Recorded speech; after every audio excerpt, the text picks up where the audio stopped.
dispuestos a mentir sobre...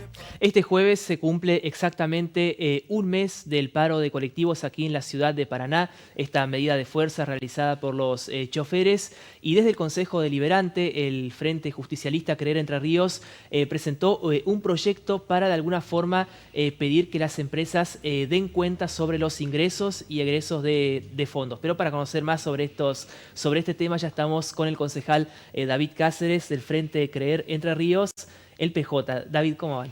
Gracias, gracias por la invitación y bueno, saludo a todos los televidentes.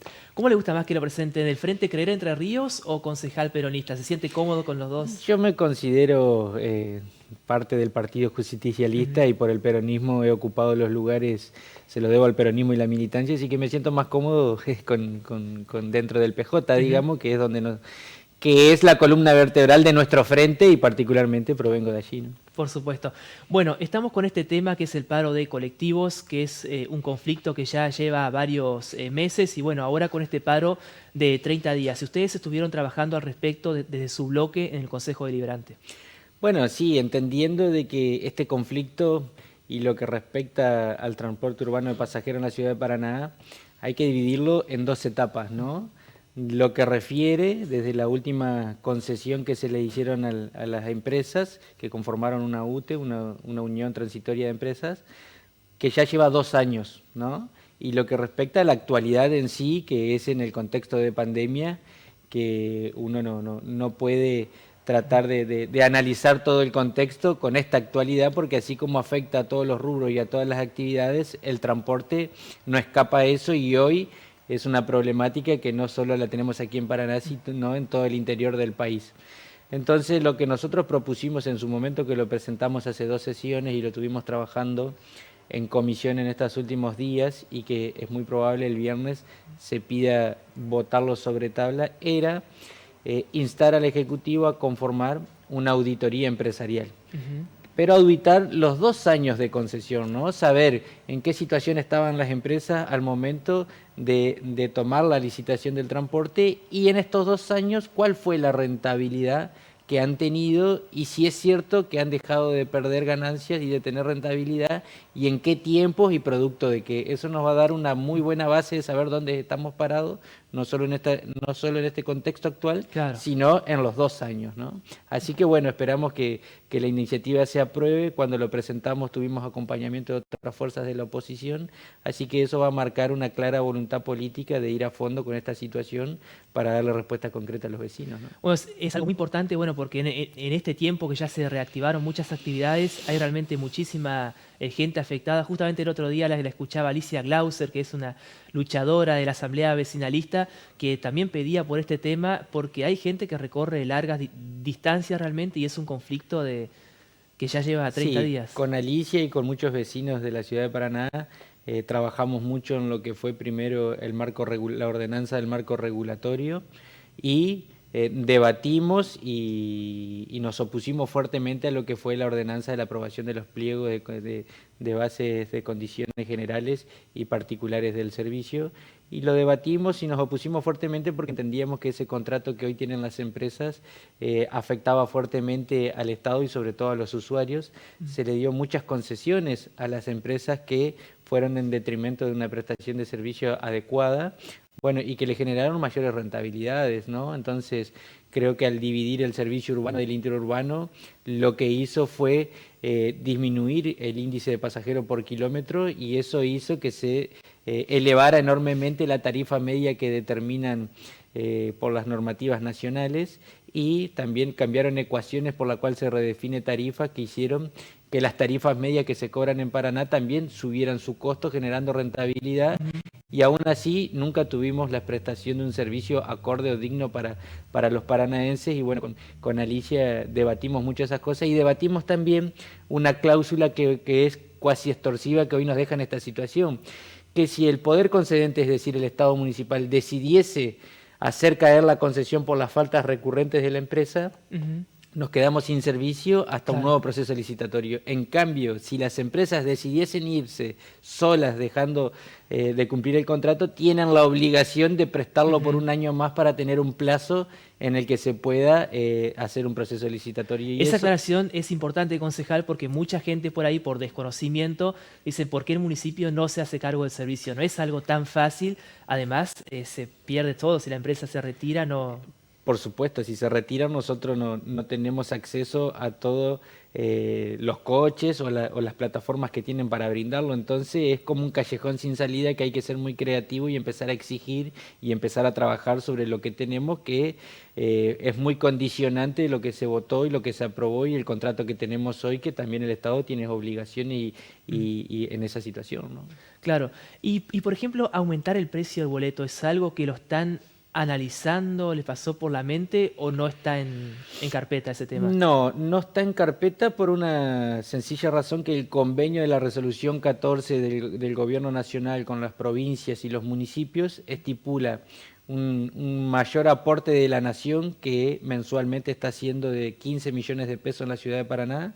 Aparte, el gobierno provincial en ese convenio se compromete a poner un porcentaje que sería el 50% de lo que la Nación ponía en el 2018, que es un monto alrededor de 13 millones de pesos. Eso están cobrando las empresas hoy en día. Claro. Ha habido una pequeña dilatación de 10 días este último mes que generó agravar este conflicto que tenemos por el momento, pero el presidente ya ha manifestado que en estos días, mañana o pasado, seguramente se estará Ujú. regularizando esa situación y va a ayudar a que se levante este conflicto. Pero ese convenio estipula que esa mayor aporte del gobierno nacional es a cambio de que las empresas o los municipios eviten elevar la tarifa. Así que creo yo que no sería factible. Pero bueno, no lo descarto en el supuesto de que todas las partes nos pongamos de acuerdo para que sea una salida, Ujú. pero hoy por hoy yo veo dificultades y obvio que uno no está de acuerdo con esa situación porque se está prestando un servicio muy deficiente, se está dando un aporte muy importante de la provincia y de la nación para que se preste el servicio, Ujú. pero bueno, el intendente ha dicho en estos días que se va a juntar con el gremio y con las empresas para tratar de levantar el paro, porque si no se genera un círculo virtuoso de que al no haber transporte no hay pasajeros, entonces no se recauda y entonces se debe más y se va haciendo cada vez una bola de nieve que Claro. es difícil de parar, ¿no? Totalmente. ¿Y no se ha pensado por ahí en un transporte alternativo, por ejemplo, no sé, habilitar algunas combis en la ciudad? Escuché justamente el otro día un periodista muy conocido acá de Paraná que dijo, bueno, si yo estaría, pondría algunas combis. Hay que ser suficientemente creativo para generar un servicio paralelo o alternativo o complementario. Y la última reunión que tuvimos los 15 concejales con el intendente lo manifestó de que el Poder Ejecutivo está trabajando en ello. Es difícil darlo a conocer en este momento de conflicto porque quizás eso agravaría aún más Ujú. la situación en la que tenemos si se plantea una alternativa o un plan B a la Claro. contingencia, pero sí, se está trabajando en eso y hay que ser muy cautelosos en los tiempos y las formas en que se da a conocer, ¿no? Ujú. Es muy importante esto y volviendo sobre esta auditoría, porque hacen un aporte muy importante el gobierno nacional, principalmente el gobierno provincial, que es el aporte de todos Todos nosotros, ¿no? De nosotros, alguna sí. forma, algunos más, otros menos, y es importante saber en qué se destina ese dinero, si las empresas realmente lo están usando para pagar sueldos, para mejorar las unidades o no.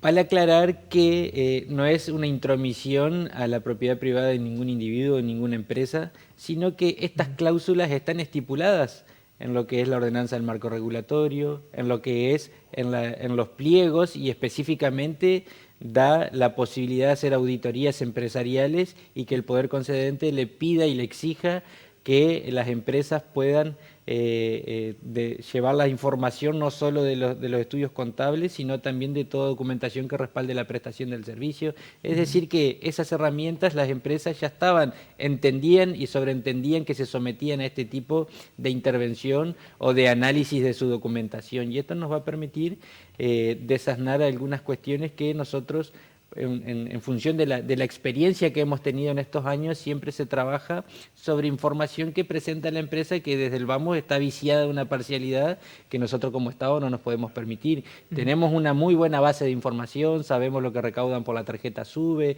sabemos cuántos coches tienen, sabemos cuántos empleados tienen, porque era un requisito para la concesión de que se mantenga la fuente laboral de los empleados de las empresas, pero hay porcentajes o fórmulas que las determina la empresa en cuanto al costo que tienen de operatividad, y eso hay que ajustar porque son pequeñas milésimas que en el conjunto hacen una gran diferencia, sobre todo para los usuarios, ¿no? ¿Es verdad que las empresas se llevaron algunas unidades, creo que fue en el último tramo de la gestión de Barisco, algunos colectivos a otras ciudades? Bueno, lo que sí es cierto, y en base a los papeles que la propia empresa presentó para presentarse a la licitación, es que Paraná es el centro urbano de la región que menos coche por habitantes tiene. Tenemos un promedio de unos 2.100 paranaenses por coche, y eso es la verdad que es una situación muy deficiente, porque a comparación de otras ciudades de nuestra región el promedio es de 1.500 personas por unidad, o en Rosario es de 1.600 y no más de eso. Entonces eso ya estipula que el servicio es deficiente, y por eso tenemos los enormes problemas de frecuencia, porque faltan coches. También es cierto que tenemos una flota de los más antiguas en lo que es la región también, y que en eso las mismas empresas mintieron en los pliegos, porque dijeron que tenían un parque automotor con una antigüedad de 5 años y no era así, rondaba los 10 años. Y bueno, y después ha habido denuncias así de que las últimas coches que se presentaron en la ciudad de Paraná, bueno, los usuarios no los vieron más y aparecieron en otras localidades, pero bueno, si nos remitimos a lo que la empresa ha mostrado legalmente, tenemos enormes deficiencias en lo que es la prestación con los coches que se tienen, ¿no? Claro. ¿Avisora una salida pronta a este conflicto para esta semana, la próxima? Si se destraba la situación de los subsidios nacionales, entiendo que las empresas van a tener flujo de dinero como para afrontar la deuda, parte de la deuda que tienen con los choferes y los empleados, y también si el intendente se junta con los mismos y todas las partes entienden que lo mejor es que el servicio esté funcionando para empezar a recaudar y que los ciudadanos puedan movilizarse, es la mejor forma de empezar a visorar una solución. Y vuelvo al principio de que en este contexto de pandemia, al no estar una actividad normalizada, quiere decir que indefectiblemente es menos el transporte, los chicos no van a la escuela, y por eso las empresas nos cobran los 5 millones de pesos mensuales que tienen por el pasaje estudiantil. Entonces eso hace que sea una situación compleja de abordar en esta actualidad, y lo mejor que necesitamos y que todos entienden es que el transporte se tiene que estar brindando para recaudar y para que el esfuerzo de provincia, nación, municipio y de las empresas y los choferes haga que esto funcione por lo menos paulatinamente, hasta que volvamos a un estado de normalidad, digamos, ¿no? Claro, por supuesto. Y es importante también, como usted lo había planteado, que la oposición también acompañe estas iniciativas, ¿no? Sí, yo creo que también están fuertemente condicionados, porque quienes hoy son parte de la oposición a nuestra gestión fueron quienes aprobaron esos contratos. Hoy parte de la oposición es el ex secretario de la Legal y Técnica, el ex fiscal de Estado, una de las concejales más influyentes en el Poder Ejecutivo, que son los que redactaron junto con las empresas este contrato que hoy nos deja fuertemente condicionados. Entonces creo que indefectiblemente hace que acompañen una posible solución, y sobre todo en este contexto de pandemia, ¿no? Concejal, muchas gracias por visitarnos. No, muchísimas gracias a ustedes por el espacio. Ahí pasaba entonces aquí en Día a Día el concejal David Cáceres hablando